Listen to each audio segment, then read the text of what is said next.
Hello children, good morning. Good morning my dear cadets. How are you all? Very good. So today's session, what is it about? A poem, The Schoolboy by William Blake.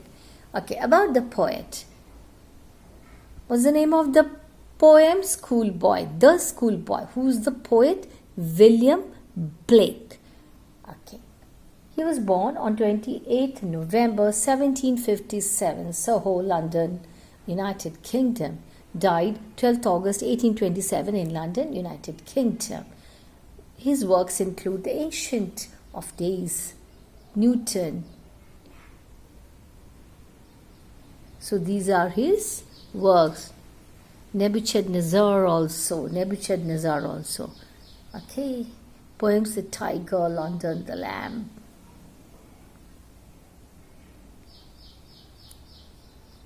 Okay, so those are the poems that he has written. That's a picture you see of William Blake. So that's William Blake, you see in the picture there. William Blake was an English poet, painter, and printmaker. He was born in 28th November 1757, Soho in London, largely unrecognized. During his lifetime, Blake is now considered a seminal figure in the history of poetry and visual arts of the Romantic Age. The poet raises a sensitive issue. A happy childhood helps to build a confident young man who could serve the society in a productive way. In the poem, the boy loves to wake up to see the summer mornings, the sound of the birds and singing. The sound of the birds singing and the huntsman's horn are both pleasant. The school, however, took away with it the joy that summer mornings carried. He would spend his days in anxiety, depriving him of pleasure, means happiness, which is neither in books nor in lectures. Small children don't like all that. They love to roam around in the open, play in the open, enjoy nature, enjoy with their friends. That's what they like. That's what they love doing. A child like a caged bird who cannot be happy by living in constant fear. So his condition is like that of a caged bird. Now, if you put a bird in a cage, will it ever be happy? No, never. Depriving the children of the joy would be to doom them to a life of everlasting sorrow. See, you put a bird in a cage, the bird cannot fly in the open sky. God has created birds to enjoy nature, to fly in the open sky. But if you put a bird in a cage, will it be happy? No, never. It will be full of sorrow. Same is the condition of the schoolboy here. It is a poem about a schoolboy who is not a happy child. He compares himself with a bird that lives in a cage. The schoolboy loves to rise in summer morning and to enjoy the singing of chirping birds. Boy loves to entertain himself by the company of hunter who blows his clarion from a distance field and sweet lullabies of the skylark. According to the boy, a school is a place where all his happiness and joy pulls away. He got tired with the rules of teachers and direct supervision on him. He doesn't like all that. He has to control himself to enjoy the pleasure of summer and to spend hours in the garden where he can learn new things in better ways because he has to spend his whole hours in schooling. In the cage, a bird cannot sing a sweet song. Why? Because it is unhappy. Similarly, a child, if remained under the umbrella of annoying fear and tension, the skepticism of his teacher can never enjoy the natural instincts of joy and playfulness. Yeah, it is very true, very, very true. In the last stanza, he tried to make understand his parents that if a child is picked up and he can't get proper care, then he could not grow in nature plant.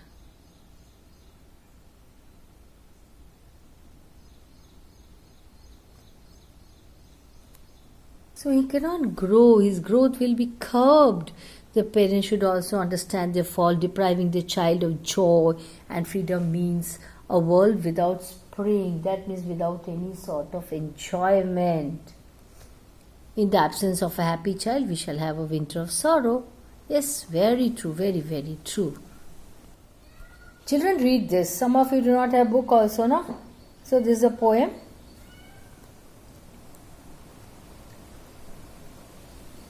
I love to rise in the summer morn. The child loves rising, getting up in the early morning summer. When the birds sing on every tree, the distant huntsman winds his horn, and the skylark sings with me. Oh, what skylark is a bird. So that's the poem.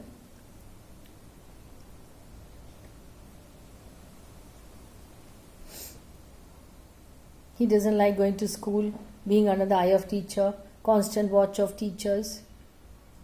Sometimes he droops and sits, bends,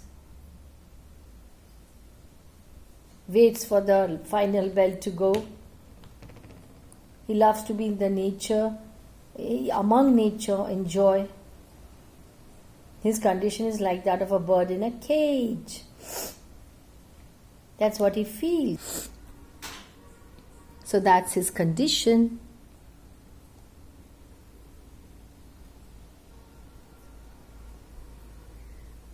Oh, father and mother, if birds are nipped, if you just pull the bud out, tear it off, can it bloom and blossom into flower? No. Or if you just remove the plant itself, the tender plant, strip it, cut it, remove it. So what will be the condition? So that's the poem.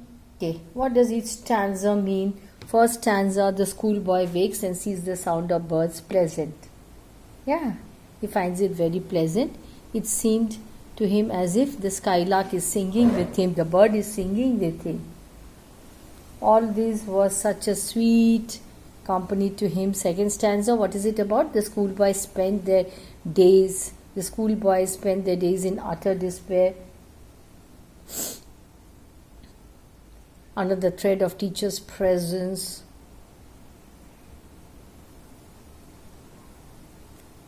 So teacher's threat is there always.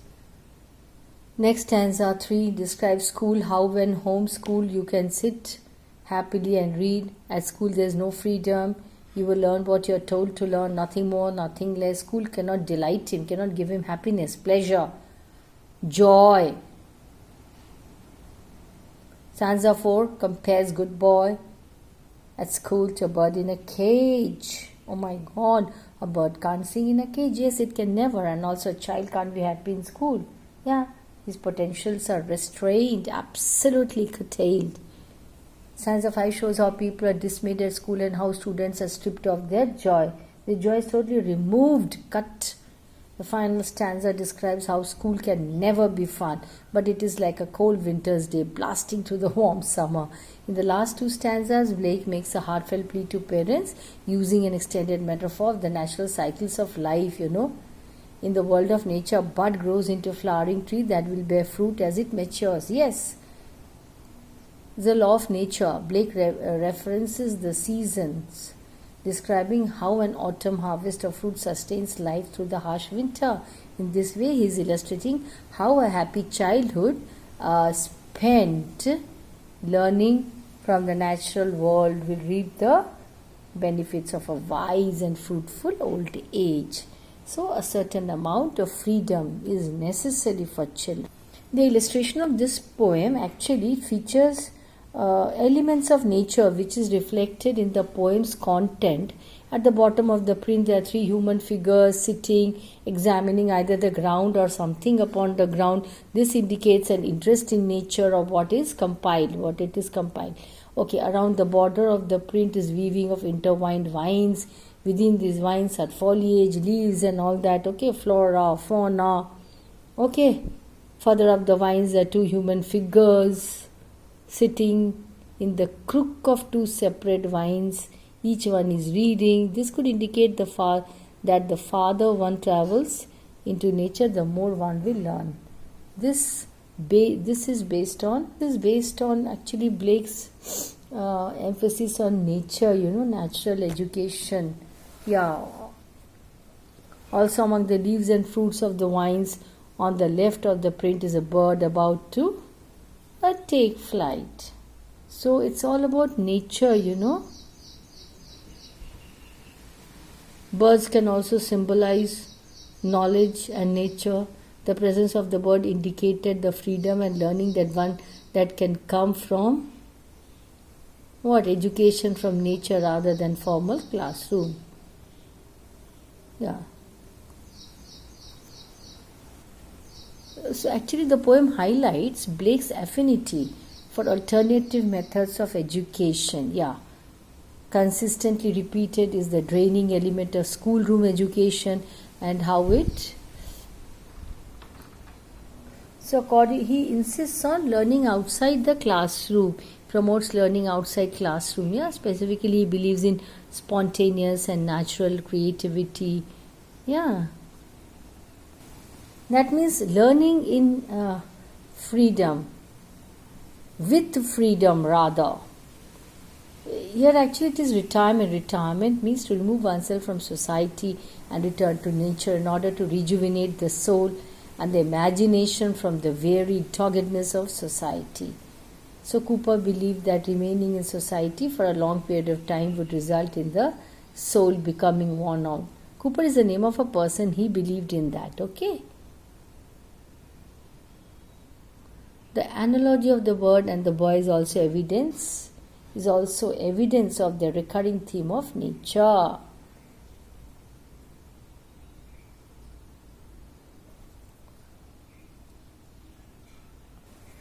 So let's have a simple explanation. Look at the simple explanation. Stanza 1, what is it about? The schoolboy says that he loves to rise in a summer morning. It is time when the birds sing on every tree. The huntsman blows his horn. Far away, he makes way towards hunting. And the skylark, what does it do? It sings with him. So according to the schoolboy, it is his best company. And he enjoys it very much. And the first stanza of the poem is all about the things which make the schoolboy happy. He, like the birds, love to rise in the morning and enjoy the activities which happen at that time. That means he's fond of that. He likes that. He enjoys that. The morning time is the time of hope and aspirations. Hence, humans as well as animals wake up in the pursuit of a goal. Okay. What is the second stanza about? In the second stanza and onwards, the tone totally changes from delight to rejoicing and hope to dismay and joylessness, unhappiness, that is joylessness. The schoolboy says that going to the school in the summer morning is something which takes away all his joy. In the school, the students have to spend all their day under a teacher who is in outdated fashion, keeps an eye on the schoolboy so that they may follow the rules and regulations strictly. That means the schoolboy is under constant watch, constant vigil. Thus, the young ones, according to him, have to spend their day in distress and sadness. That means there is no joy, according to him. The second stanza describes the schoolboy's concern over the way school work. The children are kept under strict surveillance and are forced to obey the rules. They may not like that. Okay, stanza 3 describes how he spends his day at the school. At the school, according to him, he spends a lot of time in boredom. He's bored. He does not find any joy or happiness in books. He does not like that. The next line is quite confusing, which I'll try to explain in an easy way. The schoolboy says that he does not feel any joy while sitting in learner's bower, which according to him is worn through with the dreary shower. Bower means a shady place under the tree. Okay, learner's bower means a place where someone comes to learn. It can be school, university, or any other institution.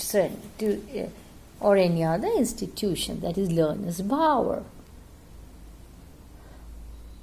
But according to the schoolboy, it is damaged or has a defect because it was hit by dreary shower.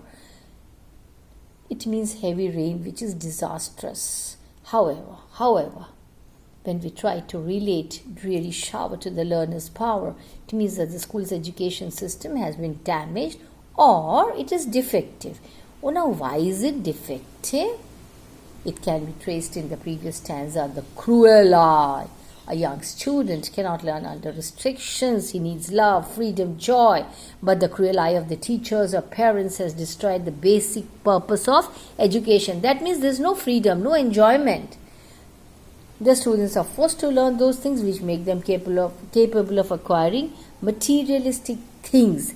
And for that, they have to give up all the things which would have otherwise made them a better human. Small children, they like to play. Yeah, they like to enjoy with their friends. Okay. Stanza 4. The schoolboy raises a number of rhetorical questions. He asks, how can the bird that is born for joy sit in a cage and sing? But this is absolutely true.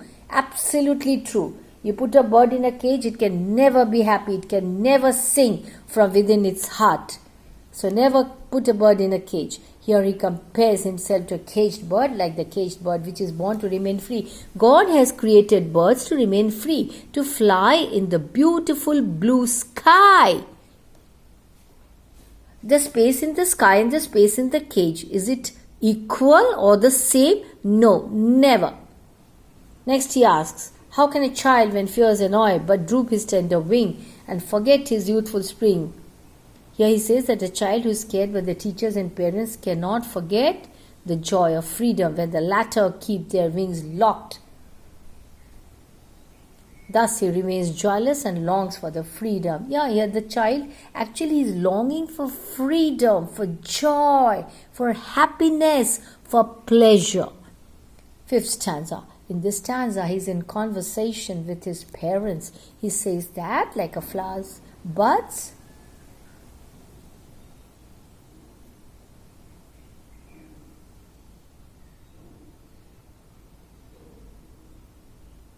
the child's freedom is snatched away and its flowers, that is joy, blown away. And if newly grown twigs, here means newly acquired joy, but the child are removed at the time of spring, that is when the child has started growing up, he, like the flower plant, will be left in sorrow and unhappiness, dismay. That's what will happen. This stanza continues the last one, 6, from the previous stanza. According to the poet, how summer can be joyful when the buds of flowers are cut, the flower threw away, the twigs removed away, the fruit of summer would never appear. Thus how the plants, that means here children, would be able to get the fruit which has been destroyed. How can the summer be a blessing when the blasts of winter appear? So it is metaphorical. The schoolboy compares the children to the spring plants which have been destroyed. That means comparison is involved. That is metaphorical. According to him, like the flowers, children are compared to flowers, the buds. The children need freedom for efficient growth. That is why it is called metaphorical. If their freedom is snatched away and their joy buds are cut off because of schools, they will never be able to get properly educated and hence serve the society. The poem is thus a criticism on the way the schools impart education. That means what? Perhaps the system needs to be changed. The way of imparting education needs to be changed. The schoolboy here is absolutely unhappy. He does not like the restrictions imposed on him by the teachers, by the school. He does not like to follow a strict timetable and be under constant vigil of teachers. He wants freedom. He wants to enjoy nature. He wants to be like the lovely bud on a plant, which after a few days will bloom and blossom into a flower or bear lovely fruit, tasty fruit. Suppose you remove it, you cut it, will it ever bear flowers or fruits? No. So same is the condition of the schoolboy here in this poem. Please go through whatever we have done in this session. Underline the difficult words. Look up the meanings in dictionary. Write down the meanings for better understanding. Read the poem at least 2 to 3 times. Then read the summary, revise. Then go through the explanations. Only then you will be able to understand. It is a lovely, beautiful poem. Yes. The child is compared to a bird in a cage. The schoolboy is compared to a bud that is nipped, that is cut, not allowed to bloom, not allowed to blossom. So, the meaning is so beautiful. Read the poem, read the explanation with proper understanding. Thank you. That's all for this session. Goodbye.